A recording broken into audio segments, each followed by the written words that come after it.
Hello everyone, I'm back. I make a ricchetta, broccoli, a vegan sausage. Anybody want some?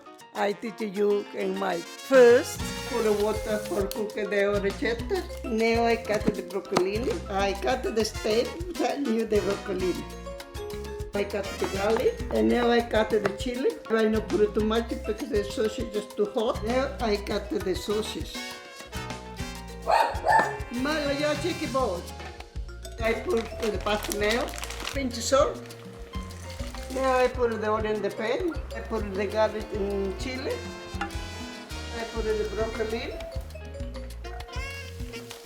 Put a little bit of water and salt and pepper. And now I put the sausage. When they come in brown, I put some white wine. I put the wine. Nice.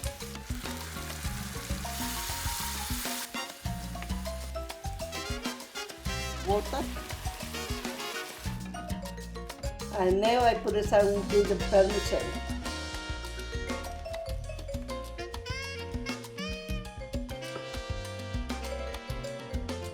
Everybody, my turn. Just the goats. I'm the pasta queen.